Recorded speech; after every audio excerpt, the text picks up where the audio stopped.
కృపా సత్య సంపూర్ణుడైన యేసుక్రీస్తు నామమున ఈ మంచి ఉదయకాలం కృపా వాగ్దానం వినటానికి ఎదురు చూస్తున్న పిల్లలందరికీ నా 2 చేతులు జోడించి వందనాలు తెలియజేస్తున్నాను. బాగున్నారా? మీ కుటుంబంలో మీరు పిల్లలు బాగున్నారా? దేవుని వాక్యాన్ని వింటూ అనేక మందికి వినిపించాలంటే little flock ministry YouTube channel subscribe చేసుకుని పలువురికి లింక్ పంపించండి. వారు కూడా చేసుకుంటే బాగుంటుంది. మంచిది. ఈ ఉదయకాలపు దేవుని సన్నిధిలో సహవాసములో ఎవరితో సంతోషించాలి, ఎవరితో ఆనందించాలంటే ఇదిగో నేను ఒక ఆయన ఆశ్రయిస్తున్నాను. కీర్తనకారుడు దావీదు ఇలా చెప్తా ఉన్నాడు. 5వ అధ్యాయము 11వ వచనం, నిన్ను ఆశ్రయించిన వారందరూ సంతోషించెదరు.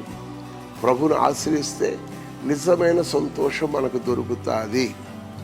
నీవే వారిని కాపాడుదువు కనుక వారి నిత్యము ఆనందధ్వని చేయుదురు.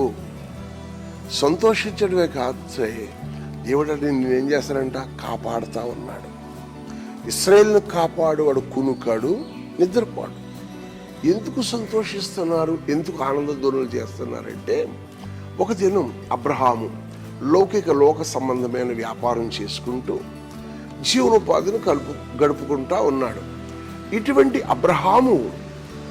అబ్రహాము తన తండ్రి గారు తేరహు తయారు చేసిన పులరా ఆ యొక్క విషయాలన్నీ పట్టుకెళ్ళి మార్కెట్లో బిజినెస్ చేసుకుని వస్తూ ఉన్నాడు. కానీ ఒక దినం నాకు దేవుడు కావాలి, దర్శనం కావాలి అని ఆశ కలిగింది అబ్రహాంకి. మంచిది. ఎప్పుడైతే ఆశ కలిగిందో దేవుడు ఆయనకి ప్రత్యక్షమై నేను భూమి ఆకాశం సృజించిన యెహోవాని నేనే అని చెప్పాడు. వెంటనే అబ్రహాము దేవుని ఆశ్రయించడం మొదలుపెట్టాడు. ఆశ్రయించడం మొదలుపెట్టాక మిక్కిలి ఆదికాండం 13వ అధ్యాయం చదివితే మిక్కిలి ధనవంతుడుగా మార్చబడ్డాడు. కాస్త ముందుకెళ్తే 318 పనివారిని దేవుడు సిద్ధపరిచాడు. ఇంకా ముందుకెళ్తే అబ్రహాము నిండు ముసలతనమందున ఇస్సాకు అనే కుమారుడు దేవుడిచ్చాడు. ఆనందిస్తున్నాడు, సంతోషిస్తున్నాడు అంటున్నారు చూసారా. ఇస్సాకు పుట్టడం వల్ల పాలు విడిసేదాన్ని గొప్ప విందు చేశాడు. మనోళ్ళు పుట్టినరోజు చేసుకుని కేకులు కట్ చేసుకున్నారు చూసారా. అలాగా అబ్రహాము కూడా తన కుమారుడు విషయంలో దేవుని మహిమపరచడానికి దేవుడు కృప దయచేశాడు. పాపం ఇక్కడ జీవరాశులు కూడా దెబ్బలాడుకుని అవి కూడా సంతోషిస్తున్నాయి. ఏమైనప్పటికీ దేవునికి మహిమ కలుగును గాక. నీవు ఆశ్రయిస్తే సంతోషిస్తావు. నీవే అనగా దేవుడే నిన్ను కాపాడుతూ ఉంటాడు. దేవుని కాపాడటం వల్ల నువ్వు బహుగా ఆనందిస్తావు. ఇస్సాకు ఆయా ప్రాంతాల్లో ప్రయాణం చేస్తూ కరువు కాలంలో అక్కడ రాజు అతని మీద దృష్టి ఉంచాడు. కానీ ఆ పరిస్థితిని బట్టి ఇస్సాకు ఆ ప్రాంతాన్ని విడిచి అలా ప్రయాణం చేస్తూ ఉండగా ఇస్సాకు విత్తనం వేసినప్పుడు 100 ఫలము పొందగలిగిన కృపను దేవుడిచ్చాడు. దాన్ని బట్టి ఇస్సాకు బహుగా సంతోషించాడు. పిల్లరా, మరి మన మిషనరీస్ గురించి ఒకసారి చూద్దామా. మదర్ తెరీసా అనే తల్లిగారు ప్రభుని ఆశ్రయించింది. చిన్నతనంలోంచే ఆశ్రయించి ఆయనతో నడుస్తూ ఉంది కాబట్టి ప్రపంచములో అమ్మ అని పిలువబడింది.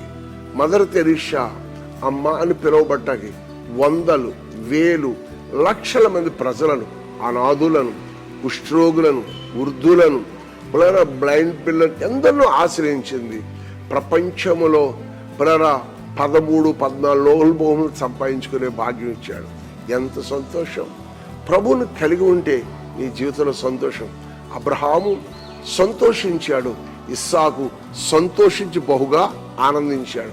మదర్ తెరీసా జీవితంలో గొప్ప కాదు. మరి ఇప్పుడు ఈరోజు వాగ్దానం అంటే నీవు సంతోషించాలంటే ప్రభువుని బట్టి ఆనందించు. నీకున్న ప్రతికూలతలన్నీ అనుకూలతగా మార్చగల సమర్థుడు. నీ బిడ్డల చదువులో ఇదిగో స్కూల్లో జాయిన్ చేసేవా, బిడ్డలను పంపిస్తున్నావా, ప్రార్థన చేసి పంపించు.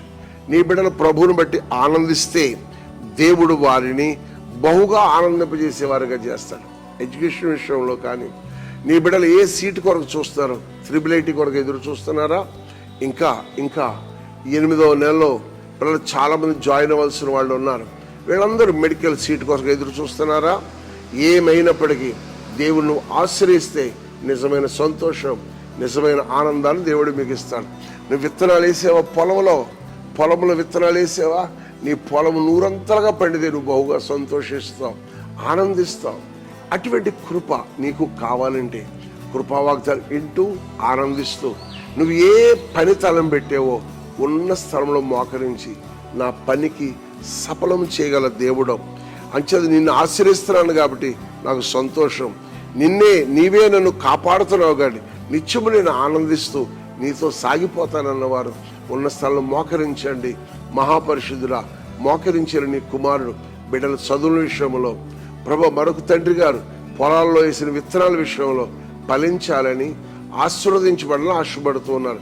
ఇరుకులో విశాలత కలగజేస్తే అబ్రహాం బహుగా సంతోషించినట్లుగా, ఇస్సాకు బహుగా ఫలించినట్లుగా నీ బిడ్డలు సంతోషించి ఆనందించి ఫలించి పరభరితమైన వ్యక్తులుగా మారుట కృప దయచేయమని మోకరించిన మోకాలను సిగ్గుపరచక వారి బిడ్డల కొరకు ఏదైతే 380 సీటు కొరకు ఆశపడుతున్నారా ప్రభా వారికి మీరు అనుగ్రహించండి.